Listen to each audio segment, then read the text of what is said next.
Муж ушел пару лет назад, а я все еще надеюсь, что он вернется. Это нормально? На самом деле, то, о чем я сейчас сказала, это вовсе не игры разума, а достаточно частый вопрос от моих клиентов. Ко мне очень часто обращаются женщины с запросом восстановить отношения, если муж ушел несколько лет тому назад.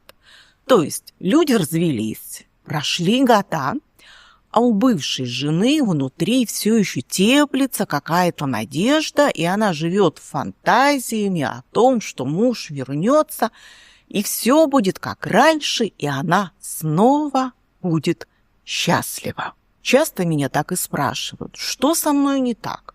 Почему так происходит? Я что, ненормальная? Я ведь сама понимаю, что нет никаких предпосылок, что муж вернулся. Но вот постоянно жду, что со мной не так. Если вам близка подробная ситуация, я рассказываю, а вы слушайте. Я Светлана Кипиани, я семейный и кризисный психолог, и давайте разбираться в теме.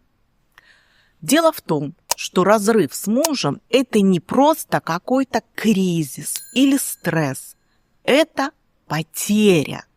Вы потеряли какую-то очень важную часть своей жизни, вы потеряли опору.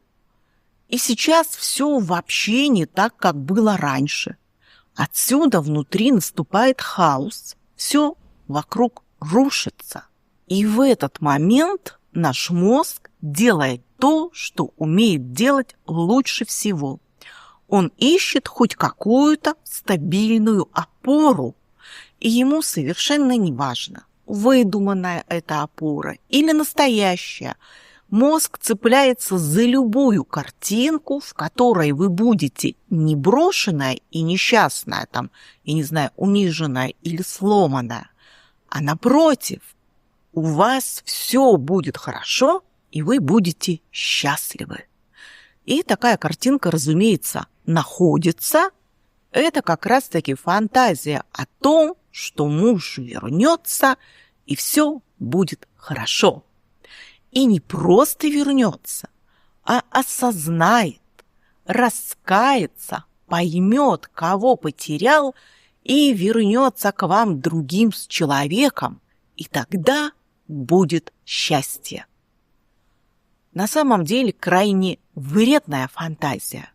Она дает не то чтобы ощущение стабильности, а как раз-таки надежду на то, что вскоре все будет хорошо, нужно только немного потерпеть. Но подвох в том, что сколько времени не проходит, а лучше-то не становится, но вы уже привыкли жить в этой фантазии. Вас совершенно нет в реальной жизни. И когда начинаешь разбираться, что же на самом деле происходит, свое оправдание я часто слышу буквально следующее. Но я не могу без него, я все еще его люблю. Но если копнешь глубже, то, к сожалению, оказывается, что эта история вовсе не про любовь к мужу. Нет. Это просто отчаянная нужда в том, чтобы снова быть принятой, нужной, важной, чтобы не быть одной, чтобы вот эта боль, которая сейчас наполняет женщину, чтобы она прекратилась. И получается, что мы путаем любовь с надеждой на спасение. Почему? Почему же так важно быть нужной, важной, принятой? Важно для всех нас. Потому что это социально значимые вещи. Нам всем этого очень не хватает. Объяснять всегда лучше на примере. Давайте расскажу, чтобы вам было понятно. Смотрите, когда я училась телесно-ориентированной психотерапии, в группе мы делали одно очень показательное упражнение. Один человек стоит в центре круга, мы все ходим вокруг и дотрагиваемся до спины, до плеч, до головы, и говорим такую фразу: «Ты нужна мне, ты важна для меня».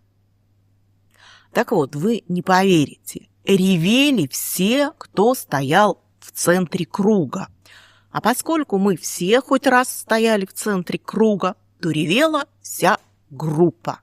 И я тоже ревела.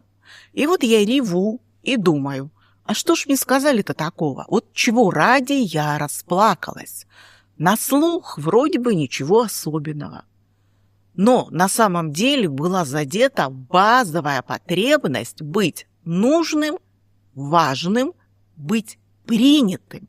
Понимаете, это базовая социальная потребность человека. Так вот, наш мозг как может, так и восполняет, закрывает эту базовую потребность. В данном случае нарисованной надеждой. Иллюзией, которая помогает как-то держаться на плаву. Но надежда – это не враг. Надежда должна стать временной опорой, а не способом убежать от реальности. На первых порах, конечно же, она помогает снизить боль и выйти из этого хаоса, начать жить полноценной жизнью. Но если за надежду постоянно цепляться, то это уже не надежда, это уже зависимость. И тогда вопрос не в том, вернется ли муж, а в том, как мне вернуться к себе. Как жить в мире с собой. Вот это основная задача. А вот надеяться годами – это значит просто-напросто поставить свою жизнь на паузу. Вы не живете, вы замерли в ожидании чуда. Ну и где оно, чудо-то? Поэтому возвращайтесь вы, возвращайтесь к себе. Не знаете, как это сделать? Я рядом. Пройдем этот путь вместе. Пишите. Мои контакты есть под видео. А в следующем ролике мы поговорим о том, как перестать следить за мужем, как перестать проверять его соцсети и мессенджеры. На этом все. Берегите себя. И помните, что важной и нужной вы должны быть прежде всего для самой себя.